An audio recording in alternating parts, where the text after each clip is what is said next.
मैं फिर से उसी बात पे आऊंगी, जब आप घर छोड़ के निकले थे, अभी हाल ही में हमने देखा एक फ़ोटो आपने ट्वीट किया था और वो वायरल भी हो गया था, जब आप अपने माता से मिलने गए थे। तो उस वक्त आपको कैसा लगा जब आप गए थे? देखिए, मैं कई वर्षों के बाद गया था। जी। मेरे पिताजी का जो है देहांत 2020 में हो गया था। हम्म। मैं उससे पहले उनसे या उस अपने परिवार के लोगों से कई वर्षों से नहीं मिल पाया था। संजोग से कोरोना कालखंड प्रारंभ हो चुका था, लॉकडाउन प्रारंभ हो चुका था, तो उनके अंतिम संस्कार कार्यक्रम में मैं भाग नहीं ले पाया था। आपके पिताजी के? हाँ। हाँ, तो मुझे जब गत वर्ष अवसर मिला था तो मैं अपनी माँ से मिलने के लिए ज़रूर गया था। तो स्वाभाविक रूप से एक माँ और पुत्र के बीच में जो संवाद होने चाहिए वही संवाद वहाँ पे हुआ। आप उनके अंतिम संस्कार के लिए नहीं जा पाए, पर जब वो आपसे मिलने आते थे, आप उस वक्त चीफ मिनिस्टर थे, तो वो एक आम नागरिक की तरह आते थे, सीएम के पिता के रूप में नहीं आते थे। नहीं, यहाँ वो कभी नहीं आए। वो मुझसे मिलने के लिए, मेरी एक बार उनसे मुलाकात हुई थी नजीमाबाद में, और नजीमाबाद में मैं एक चीनी मिल के उद्घाटन में गया था। तो भाषण करते हुए मैंने देखा सामने जो है कोई बैठा है, तो मैं पहचान गया उनको। मैंने कहा ये तो मेरे पिताजी हैं लगता है। हम्म। वो सभा के बीच में बैठे हुए थे। हम्म। तो फिर मैंने सभा समाप्त होने के बाद अपने साथ के कुछ लोगों से कहा, मैंने कहा देखो यार वो आए हैं तो उनको बुलाओ, थोड़ा मुलाकात करते हैं। तो तब मेरी मुलाकात हुई थी। जी। आपकी छोटी बहन जो है, उन्होंने एक इंटरव्यू में कहा था कि 30 साल उन्होंने आपको राखी नहीं बांधी। 2022 में एक इंटरव्यू में उन्होंने कहा कि कई वर्ष पहले जब उन्हें पता लगा कि आप घर छोड़ के आप योगी बनने के लिए निकले हैं, तो उन्होंने कहा कि वो भिक्षा मांगने वाले संतों में आपको ढूंढ रही थी, अ, और मिले नहीं आप उन्हें। बहुत मुश्किल हुआ होगा ना उन्हें? देखिए, इस सब के जीवन में आता है, लेकिन मुझे लगता है कि इन चीज़ों को हमें जो है केवल अपने स्वयं के स्मरण के लिए रखना चाहिए, और स्वाभाविक रूप से सबके जीवन में आता है। कई वर्षों के बाद जो है इस चीज़ें चलती रहती हैं। मुझे लगता है यही जीवन है। मैं एक इंटरव्यू का एक्सर्प्ट पढ़ना चाहती हूँ सर, क्योंकि ये हिंदी अखबार में छपा था और हमारे कई दर्शक हैं जो इंडिया से बाहर रहते हैं, वो शायद उन्होंने पढ़ा नहीं होगा। ये पढ़ के मुझे बहुत कठिन लगा जब मैंने पढ़ा, तो कि कैसे महसूस कर रही होंगी वो। उन्होंने, मैं पढ़ के सुनाती हूँ, उन्होंने कहा, योगी के मुख्यमंत्री बनने के बाद कई लोग कहते थे कि आपको शर्म नहीं आती, आप मुख्यमंत्री की बहन है और बहन होकर आप चाय की दुकान चलाती हैं, इन हालतों में रहती हैं। मैं उनको एक ही बात कहूँगी, मैं गरीब हूँ, ये मेरा नसीब है। शर्म तब आनी चाहिए जब आप कोई गंदा काम कर रहे हों, किसी के हक का छीन कर खा रहे हों। मैं तो मेहनत करके अपनी गुजर बसर करती हूँ। हाँ, ठीक बात है।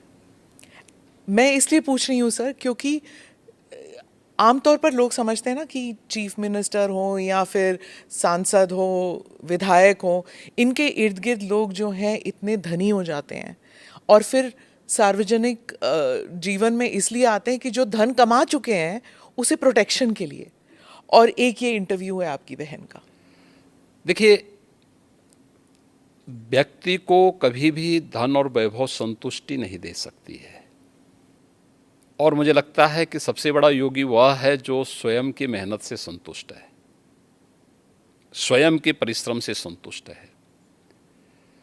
दूसरों की मेहनत से कुछ प्राप्त करना और फिर उसको छीन लेना, ये तो डकैती है। उसके अलग अलग रूप देख सकते हैं आप समाज में, और मुझे लगता है सबसे निंदनीय कर्म यही है। और यही अंतर है एक योगी और एक सांसारिक मनुष्य में। एक सांसारिक मनुष्य के बारे में शास्त्रों में कुछ बातें कही गई हैं कि वह त्रुटियां अवश्य करेगा, हमेशा भ्रमित होगा। तीसरा, वह हमेशा उसके मन में दूसरों को धोखा देने की प्रवृत्ति होगी। और चौथी बात उनके लिए जो कही गई है, वह कही गई है कि वह अपनी सीमित दृष्टि से भविष्य का अनुमान नहीं लगा पाएगा। इसलिए जो है सारा द्वंद्व तो इसी सब का है। पर आपकी तो जैसे आपकी तो ट्रेनिंग हुई होगी ना, गुरुजी ने आपको तो सिखाया होगा। मैं क्या कह रहा हूँ ना, लेकिन हम लोग उनका तो कुछ नहीं ना, आपके इसीलिए परिवार का। इसीलिए मैं क्या क्या कह रहा हूँ ना, हर व्यक्ति अपने आप में एक योगी बन सकता है, एक योगी बनने की सामर्थ्य ले सकता है। अपनी मेहनत से, अपने कर्मों से हम जो कुछ अर्जित करें, मैं भी भूखा ना रहूं साधु ना भूखा जाए, अगर ये भाव हर व्यक्ति के अंदर आ जाए तो फिर यह समग्रता सबकी संतुष्टि का कारण बन सकता है, सारे विवादों का समाधान कर सकता है। जब आप पीठाधीश बने, आपके भारत में और भारत से बाहर भी इतने अनुयायी हैं, तो उस वक्त आपको क्या ऐसा किसी ने कहा कि आप पीठाधीश होके भी तो सार्वजनिक कार्य कर सकते हैं, राजनीति में क्यों उतर रहे ये हैं? कोई बंधन थोड़ा है, ये कोई बंधन किसी के लिए नहीं है। हम मनुष्य पहले हैं, उसके बाद योगी हैं या सन्यासी है। और मैंने आपको बताया ना कि एक योगी के रूप में समाज के प्रति जो मेरे कर्तव्य हैं, उन कर्तव्यों का निर्वहन करूं मैं। सेवा को धर्म को मैं सेवा का माध्यम बनाऊं, इससे बड़ी बात और क्या हो सकती है।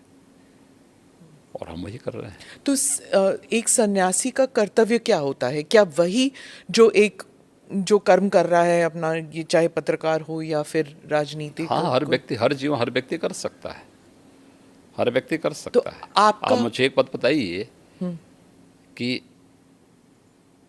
सबसे बड़े जो है मीडिया के रिपोर्टर के रूप में अगर आप तुलना करें तो महर्षि नारद थे।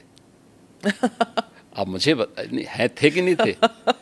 नारद जी रिपोर्टर, चलिए। सबसे बड़े रिपोर्टर तो ये थे कि वो हर लोक की सूचना, इस लोक में इस लोक की सूचना दूसरे लोगों तक पहुंचा देते थे। वो क्या थे? वो एक सन्यासी तो थे। और मैं एक बात बताऊं कि सन्यासी ने किस कालखंड में अलग अलग क्षेत्रों में प्रवेश करके कार्य नहीं किया हो। मैंने तो पत्रकारिता का उदाहरण आपके सामने दे दिया है, और भी उदाहरण हैं, बहुत सारे ऐसे उदाहरण हैं। तो अब इसको आप कैसे कह सकते हैं, कैसे कह सकते हैं कि नहीं हुए? धर्म के बारे में आप कह रहे थे कि it's a way of life, सिर्फ पूजा पाठ के साथ ना जोड़ा जाए, उसे अलग भी देखना चाहिए। एक बार आपने कहा था, लेकिन आपके साथ जैसे आपकी जो वेशभूषा है, इसलिए क्या लोगों ने आपको ये नहीं कहा कि अब आप सन्यासी की वेशभूषा जो है वो अलग कर दीजिए, अब आप राजनीति में जा रहे हैं, संसद में जा रहे हैं? हमारे यहाँ कोई ड्रेस कोड पॉलिटिक्स में नहीं है। ड्रेस कोड इसमें नहीं होता होता था ना, सफेद पोशाक पहने हुए तो, तो गांधी टोपी पहन लिया और तो ठीक है, पहने, उसके अनुरूप आचरण भी करें ना। देखिए, यह वेशभूषा हमारी इसलिए है, लोगों की दृष्टि में हमेशा बने रहें।